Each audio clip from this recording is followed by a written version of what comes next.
네, 오늘도 정치권의 가장 뜨거운 유망주 세 분과 함께합니다. 현근택 변호사, 이준우 국민의힘 대변인, 그리고 윤재관 조국혁신당 전략기획위원장 나오셨습니다. 안녕하세요. 네, 안녕하세요. 네, 제가 입이 잠깐 꼬이네요. 죄송합니다. 지금 이제 어제도 저희가 좀 전해드렸습니다만 이해찬 전 총리 이제 5일장이 오늘부터 시작이 됐습니다. 베트남에서 유해가 오다 보니까 시간이 좀 걸렸고 대통령을 비롯한 각종 인사들이 오늘부터 조문을 시작을 할 텐데요. 전반적으로 세 분의 약평도 좀 들어보고 싶습니다. 이건 이준희 대변인부터. 네, 이해찬 전 총리 하면은 이제 저는 이제 50대거든요. 그래서 이제 이해찬 세대란 말이 가장 이제 먼저 좀 머리 떠오릅니다. 그거보다 좀 더 아랫세대 아닌가 이해찬 세대는. 이해찬 세대가 그때 중요한 이슈였죠. 네, 이해찬이라는 정치인 통틀어 가지고 가장 기억에 남는 단어 하면은 네. 책임 총리 했을 때 그때 강력한 우리나라 1호 책임 총리라고 할 수 있었죠. 그때 이제 1년 8개월 동안 책임 총리제를 이제 실질적으로 했었었고 그다음에 이해찬 세대라고 해가지고 교육부 장관을 하면서 우리나라 이제 학사일지라든가 교육 정책 이거에 대해서 굉장히 강한 인상을 줬죠. 뭐 거기에 대한 평가는 뭐 다릅니다. 좋다는 평도 있고 안 좋다는 평도 이제 있긴 한데 그랬었고 민주화 운동을 하셨던 분이시고 7선 국회의원이시다. 그런 면에서 좀 어쨌든 원로가 이제 또 원로 대접받았는데 너무 일찍 좀 돌아가신 것 같아요. 다른 이제 박지원 의원 같은 경우 83세인데도 아직까지 정정하게 왕성하게 의정 활동하고 있거든요. 근데 73세로 알고 있는데 네. 너무 일찍 돌아가셔서 좀 안타깝다 그런 말씀드립니다. 네, 현근택 변호사님. 저도 뭐 개인적으로는 뭐 가까워진 건 아마 당대표 하실 때 제가 상경 부대변인하고 법률위 부위원장 하면서 좀 많이 가까워졌고요. 그전에는 아마 이제 뭐 광장서적이라고 옛날에 운영하셨었거든요. 돌베개 책 만들기도 네, 하시고 그때는 그렇죠. 개인적으로는 알지 못했어요. 그래도 어쨌든 그분이 뭐 출판사도 하고 서점도 한다는 건 알았고 좀 돌이켜보면 아마 광장서적 예전에 이제 고시 공부하는 사람들한테는 원래 사회학 서적이었는데 나중에는 이제 고시 서적도 팔았거든요. 네. 예. 문구류도 많이 팔고. 문구류도 많이 팔고 네. 했었죠. 기억하는 분들은 이제 아마 아실 거예요. 근데 개인적으로는 이제 당대표 때 그런 당직을 좀 맡은 다음부터는 제가 뭐 중요한 일이고 있을 때는 가서 좀 찾아뵙고 상의도 드렸고요. 이번에도 제가 또 뭐 결심한 바도 있고 책도 쓴 바도 있어서 사장님 좀 추천사 좀 부탁드린다고 한번 찾아갔었거든요. 1월 초에. 예, 그래서 1시간 정도 얘기 좀 했었는데 이따 뭐 기회가 있을지 모르겠습니다만 그게 아마 마지막으로 제가 본 것 같아요. 예. 그렇군요. 이해찬 의원과의 개인적인 그 마지막 연이 올 초였다. 1월 5일 날 뵀어요. 예, 얼마 안 되셨네요. 네네. 네. 윤재관 위원장님. 저는 정치권에 들어와서 이제 꼬마 때부터 뵀었는데요. 2002년 서울시장 선거 때, 예, 송괄 선대본부장 하실 때 제가 이제 보조를 했었는데요. 그때부터 지금까지 보면 여러 이제 계기들이 있었고 그리고 의견도 나누고 뭐 듣고 하던 시절이 많이 있었는데 제가 2년 전에 총선에 출마할 때 찾아뵀어요. 근데 그 삼실이라고 하죠. 네. 예. 진실, 성실, 절실 이에 대해서 여러 선배들이 이제 이해찬 전 총리로부터 이 얘기를 들으셨고 저도 그 얘기를 들었습니다. 근데 같은 얘기를 듣는데 어쩌면 그렇게 제 마음을 그 따뜻하게 하고 정말 절실하게 만드실지 본인의 경험들을 가지고 좀 얘기해 주시는데 후배로서 정말 1시간 반 동안 뵀는데 한 10분 정도 뵌 것처럼 그렇게 집중하면서 얘기를 들을 수밖에 없었습니다. 그래서 우리 정치권의 큰 어른이 너무 일찍 가셔서 너무 비통하고 가슴이 아픕니다. 원래 까칠하신 분으로 유명한데 윤재관 위원장님한테는 따뜻한 분이셨군요. 그 까칠함 속에 갖고 있는 따뜻함의 이 깊이가 직접 그 경험하신 분들은 다 느끼거든요. 그래서 어른으로서 저희들이 존경하고 했던 거 아니겠습니까? 알겠습니다. 생전에 뭐 북한 관련해서도 여러 가지 일들을 그렇죠. 좀 네. 하셨고 그래서 지금 북한에서 조전을 보낼까 아니면 조문을 올까 이런 것도 좀 관심사긴 한데 이건 어떻게 보세요? 그러니까 그날도 제가 1월 5일 날 갔을 때도요. 뭐 이렇게 혼자서는 일어서지 못할 정도로 그동안 힘쓰셨어요. 근데 아마 남북 관계에 대화 통로가 전혀 없다. 그래서 사실은 그 답답하다. 내가 그래도 민주평통이 해외 지사도 있고 베트남이라는 게 또 북한과의 특수 관계도 있으니까 해외 출장 출장 말씀을 좀 하시던데 가실 수 있을까? 개인적으로 잠깐 그때 이제 의문을 가졌어요. 물론 뭐 제가 감히 뭐 이렇게 오십시오 이런 말은 못 꺼내는데 그때 어떤 말을 했냐면 자기가 어디 개인적으로 들었는데 김성애 외교부장인가요? 그분이 이제 자기 안부를 묻더라. 네. 이해찬 총리 잘 계시냐고. 왜냐하면 예전에 이제 김대중 대통령 때도 수행해서 갔었고 노무현 대통령 때도 갔어서 그때는 김성애가 실무자였거든요. 네. 근데 지금은 약간 뭐 부장급으로 커졌는데 김영남하고도 근데 김영남은 지금 조금 연세가 드셔가지고 직접 움직이는 것 같지 않고 그런 걸 보면 사망하셨죠. 아 돌아가셨죠. 아, 예, 죄송합니다. 예, 아, 예, 죄송합니다. 예, 죄송합니다. 사망하셨죠. 예. 그래서 안부를 물었다는 거에서 약간 이제 본인이 북한과의 뭔가 인간적인 관계를 통해서 뭔가 풀어갈 수 있겠다고 생각하고 아마 저는 여행을 가신 것 같아요. 그러니까 그렇다 그러면 아마 좀 지금 사실은 대화 통로는 전혀 없는 걸로 알고 있거든요. 네. 전혀 교류를 안 하고 있어서 그냥 당신끼리 잘 살아라 있는데 다만 한 가지 문제는 이제 김성애 부장이 예전 같지 않다 부분이 있어요. 북한 네. 내에서. 네. 그러니까 지금 왜냐하면 이분이 대남 관계라든지 북한과 미국과의 관계 역할을 하던 분이라서 지금 이제 좀 막혀 있는 부분이라 그래도 좀 예전의 경험으로 보면 직접 방문단까지 좀 힘들더라도 뭐 조전 정도 보내지 않을까라고 조심스럽게 예측해 봅니다. 네. 사실 근데 작년에 그 김영남 위원장인가요? 북한의 최고위급 인사할 때도 방북 특사가 불발됐잖아요. 그러니까 지금 상황에서 우리가 간다는 것도 안 받아주는데 누가 네. 올까 싶은 생각이 들기는 하네요. 이제 사람이 오기는 어렵겠지만 조전 정도는 네. 좀 기대해 봐야 되지 않을까 싶습니다. 그것도 쉽지는 않을 겁니다. 왜냐하면 지금 대남 관련된 이 업무를 총괄했던 조평통이라고 하죠. 네. 조국통일 평화통일위원회 조평통이 대남 업무를 다 담당하는데 그게 공식적으로 지금 없어졌어요. 아. 예, 그래서 이제 우리 쪽과의 아까 말씀하신 소통 채널 뭔가를 하기 위해서 본인들이 이 뭔가의 제안을 하고 건의를 할 만한 주체가 좀 사라져 있는 상태거든요. 네. 그래서 뭐 쉽지는 않습니다만은 고인께서 하셨던 그동안의 노력, 통일을 위한 그리고 평화를 위한 노력에 비해 노력을 감안해서 북한이 전향적인 입장의 변화를 좀 보여줬으면 좋겠다 이런 희망을 갖고 있습니다. 네. 저는 이제 북한의 아태평화위원회라고 있거든요. 네. 거기 이제 부위원장이 리종혁인데 뭐 네. 우리나라 네. 발음하면 이종혁이죠. 네. 이분이 내려올 가능성이 좀 있겠다 싶은 생각을 좀 조심스럽게 해봅니다. 아, 왜냐하면 네. 이분이 이재명 대통령과 인연이 있어요. 그 경기도지사 시절에 이재명 대통령이 네. 그때 이종혁 씨가 내려와 가지고 만난 적이 있습니다. 그래서 상당히 비공개 일정을 소화했지만 그때 이재명 도지사랑 상당히 많은 깊이 있는 얘기를 나눴었거든요. 그래서 이번에 이해찬 이제 전 총리의 애도 이제 조문을 개결해 가지고 이재명 대통령에게 어떤 메시지를 전하러 내려올 수도 있지 않겠느냐라는 생각 좀 조심스럽게. 뭐가 됐든 좀 만남이 좀 있었으면 좋겠다는 생각을 해보면서 현안으로 넘어가 보도록 하겠습니다. 오프닝에서도 얘기를 했는데 트럼프 대통령이 또 갑자기 SNS에 글 올려가지고 한국 국회에서 입법 지연되고 있어서 관세 인상하겠다 이러고 경제 뭐 현대자동차 주가나 뭐 여러 가지 이제 경제 파급하는 하루간의 또 영향도 적지 않았던 것 같은데요. 야당은 그러니까 왜 비준을 안 하냐 정부가 이러고 여당 쪽에서는 이건 법으로 충분하다. 2월달에 빨리 신속 처리하자 이러면서 또 정쟁을 하고 있습니다. 이 사태의 근본적인 원인 뭐라고 보시는지 현근택 변호사님부터.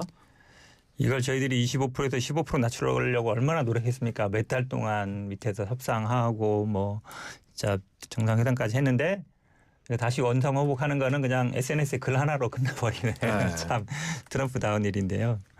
이게 뭐 논란은 아시겠지만 이제 뭐 MOU라는 게 사실은 뭐 법적 효력 이게 예를 들어 조약으로 비준할 거냐 아니면은 그냥 후속 입법을 만들 거냐인데 그러니까 지금은 이제 후속 입법 만드는 방식으로 가 있거든요. 법안 발의는 돼 있는데 발의하면 아마 이제 낮춰주기로 했는데 국회 통과 안 되겠다 이걸 얘기하고 있습니다만 그러니까 조약이라는 건 아시겠지만 쌍방적입니다. 국회에 일단 조약을 체결하고 비준을 해버리면 그다음에 마음대로 못 바꿔요. 바꿀 수가 없거든요. 상대방이 못 바꾸면은.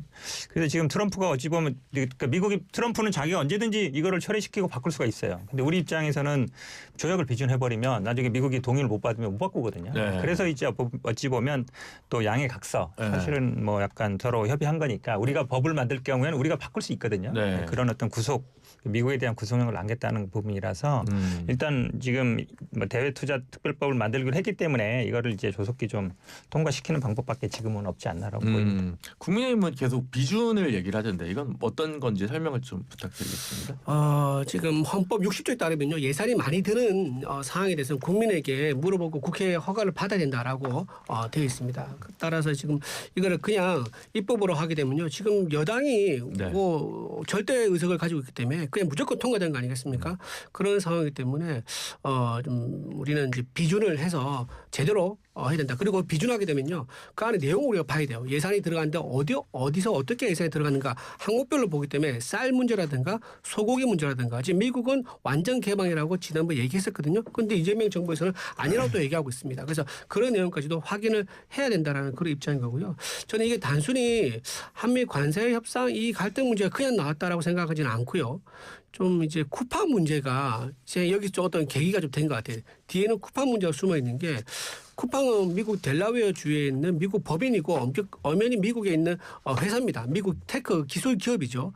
그래서 이제 미국 입장에서는 지금 한국 정부가 반미 친중 행보를 보고 있다. 즉 중국 기업에 대해서는 중국 기술 기업에 대해서는 우호적이고 미국 기술 기업에 대해서는 뭔가 굉장히 불이익을 주고 있다라고 하는 시각을 갖고 있는 것 같아요. 그러다 보니까 올해 1월이죠. 여한국 통상본부장에 가서 만나가지고 미국 의회에 설명을 합니다.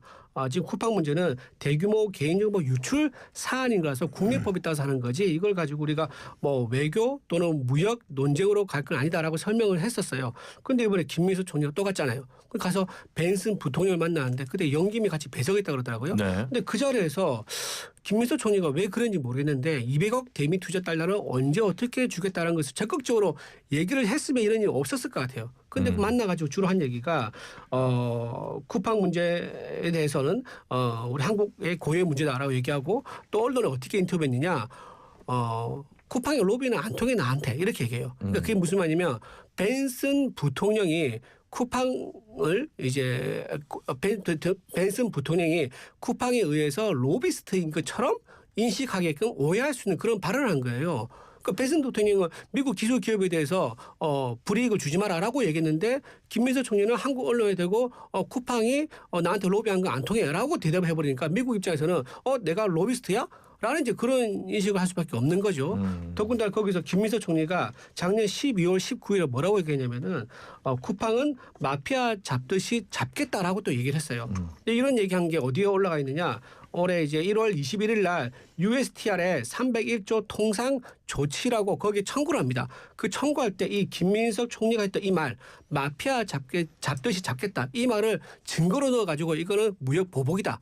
또는 외국 기업에 대한 차별이다라고 해서 이제 청구서가 들어간 거예요. 자 이런 식으로 되니까는 미국 입장에서 보면은 이거는 단순히 그냥 한미 통상 문제가 아니라 미국 기업에 대한 한국 정부의 차별에 대해서 응징을 할 필요가 있다라는 그런 배경까지 우리가 좀 살펴봐야 된다. 그러면 근데 미국은 어쨌든 행정 명령으로 하고 있는 거고 네.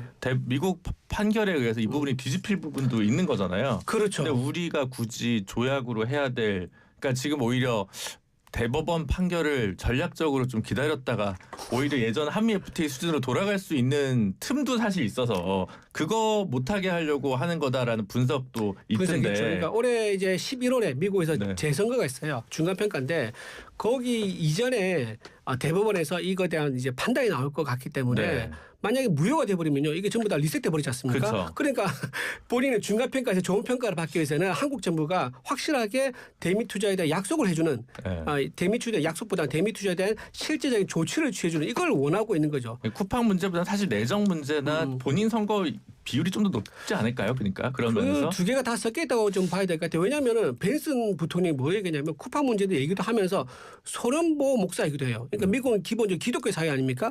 그러니까 종교적인 문제도 같이 들고 나와서 얘기하는 거 보면은 물론 이제 이면에는 이제 중간 평가에 대한 이제 생각도 개선도 하겠죠. 네. 하겠지만 제가 보기에는 쿠팡과 종교 문제 이것도 상당한 비중이 있지 않을까 싶습니다. 알겠습니다. 윤재관 위원장님. 네, 앞서 말씀하셨지만 미국은 지금 입법도 아니고요, 비준도 아니고 행정명령이에요. 근데 우리는 가장 강한 비준을 하겠다라고 하는 것은 국익 차원에서 전혀 맞지 않습니다. 그러니까 비준을 하고 나면 이제 꼼짝달싹도 못하는 건데 입법을 통해서 다음에 상황이 변동이 됐을 때 수정과 폐기할 수 있는 그러한 자율성이 좀 있어야 되는 거죠. 주권국가에서 당연히 그런 역할을 하는 것이 맞는 것이고요. 특히나 그 지금 국민의힘에서 처음에 이제 비준해야 되니까 입법은 안 된다, 법안 통과가 안 된다 이런 입장이었는데 12월 달에 국민의힘 소속의 박성훈 의원께서 관련 법을 또 국회에 제출하신 바가 있어요.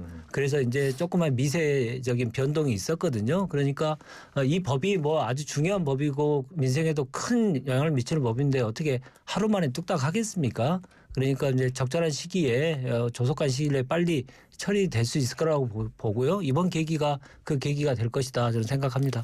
네. 저도 한마디 할게요. 네. 지금 말씀처럼 저도 이 쿠팡 문제나 설모 목사 문제가 좀 영향을 미쳤나라는 생각을 조금 해요. 언론도 그렇게 분석하고 있고. 근데 네. 쿠팡 아시겠지만 이게 뭐 미국 기업이지만 돈은 다 우리나라에서 벌고 있고 네. 우리나라 뭐 수천만 명의 정보가 유출됐잖아요. 네. 그러니까 미국 입장에서는 그냥 본인들 기업이 그냥 뭐 한국에서 돈 벌고 우리 기업 잘하고 있는데라고 하지만 우리는 그게 아니잖아요. 만약에 이런 문제를 해서 통해서 외부적인 압박을 통해서 이 관세로 이렇게 이 압박을 해가지고 쿠팡에 대해서 지금 어찌 보면 뭐 제재를 매기거나 아니면 뭐 영업 정지를 하거나 하려고 하는데 그거에 대해서 이제 국제 분쟁이라든지 아니면 이렇게 정치적으로 나오는 거잖아요. 만약에 그렇다 한다 그러면 그렇다고 해서 우리가 그러면 이런 쿠팡이 우리나라에는 전혀 신경도 안 쓰고 그냥 미국만 관심이 있고 우리나라 개인정보 보호는 전혀 관심도 없는데 우리가 그럼 용인해야 되느냐 이런 문제가 있어요. 네. 그러니까 이게 사실은 쿠팡뿐만 아니라 지금 구글이나 애플에 저희들이 이제 온라인 플랫폼 규제법도 만들고 있잖아요. 네. 그런 것도 있는 거거든요. 그러니까 미국 기업, 그러니까 쿠팡은 이분들이 보기에는 철저하게 미국 기업인 거예요. 그렇죠. 그러니까 네. 구글이나 애플처럼 우리 기업이 한국에 가서 돈을 버는데 왜 마음대로 못하게 하는 거야. 그래 좀 사고 날 수도 있지. 그거에 대해서 왜 이렇게 제재를 하고 자꾸 뭐 하려는가 이런 생각이 있는 거거든요. 손현보 목사 얘기도 마찬가지예요. 이분이 뭐 그냥 조용히 뭐 저 교회에서 목회 활동하는 분이 아니잖아요. 거의 정치 활동하시는 분인데 이런 분이 활동하는 거에 대해서 관여를 한다? 이거는 왜냐하면 법원에서 발부한 영장을 통해서 구속되고 재판 결과에 따라서 되는 것인데 그분에 대해서 예를 들어서 한다 그러면 우리나라 기본적인 사법 질서라든지 우리나라 기본적인 어떤 법 체계 자체를 흔드는 거거든요. 그러니까 트럼프가 뭐 지금 뭐 그린란드도 뭐 가져가겠다 그러고 뭐 자기 마음대로 하고 있지만 네. 우리가 그래도 지킬 건 지켜야 된다 이렇게 봅니다. 근데 너무 마음대로 하니까 저기 트럼프가 잘못했다고 얘기하는 정치인은 왜 없는 거죠? 저는 그게 왜 여당이 잘못했다 그러고 야당이 잘못했다고 하는 게 저는 좀 이해가 안 가서. 해석은 여러 가지로 할 수는 있겠죠. 네. 근데 상식적으로 생각해 보십시오. 쿠팡 문제가 미국 대통령의 어젠다인가? 부통령의 아젠다는 되지만 미국 대통령의 어젠다일까 생각해보면 그 상식으로 생각해보면 그건 답이 나올 거라고 생각하고요. 아까 말씀하셨던 그린란드 문제라든가 국내의 총기 사건 문제라든가 그리고 지금 나토와 관련돼서 유럽과의 큰 충돌이 지금 벌어졌던 거라든가 이런 문제들이 좀 대통령의 어전되고 그런 것들이 영향을 미쳤으면 좋겠지. 쿠팡이라고 하는 한 회사를 가지고 이 문제를 거론했을 것이다. 관세 문제를 거론했을 것이다 생각하는 건 너무 그 확대 해석 아닌가 저는 그렇게 생각이 저는 듭니다. 짧게 좀 다른 부분을 좀 말씀드리고 싶은데 이 배경에 정청래 당대표의 명청 갈등도 좀 살펴봐야 된다는 생각이 듭니다. 왜냐하면은 정청래 당대표가 그때 에이펙 이후에 뭐랬냐면요. 관세 후속 특위를 만든다고 했었어요. 네. 한미 관세 기억나실 거예요. 지금 이제 그게 너무 진행이 안 되니까 기억이 사라졌는데 그때 굉장히 크게 얘기했어요. 최고위 회의할 때 그 얘기를 띄웠는데 지금 석 달 넘게 지났거든요. 근데 관세 후속 특위가 전혀 작동 안 하고 있습니다. 네. 깜깜 무소식이에요.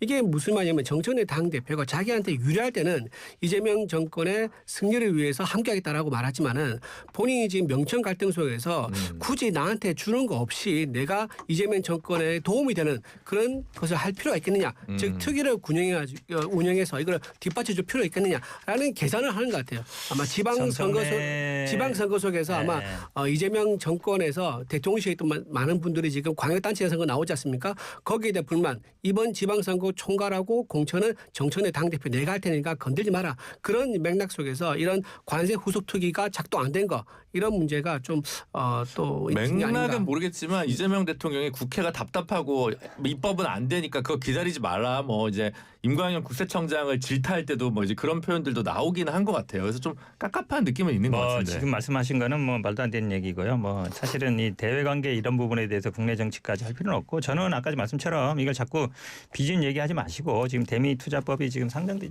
있습니다. 이거는 근데 또 이런 법을 또 뭐 여당이 단독으로 처리하기 쉽지 않아요. 네. 관계 있기 때문에 사실은 뭐 조약으로 비준하는 것보다는 미국도 사실은 아까 말씀처럼 행정명령을 하고 있어서 그냥 법으로 만들어서 통과시키면 이 돼요. 문제는 저희가 오늘 이미자 의원이 또 직접 스튜디오에 나와서 얘기를 하기로 했기 때문에 이후에 3, 4부에서 좀 이야기를 더 나누도록 하고요.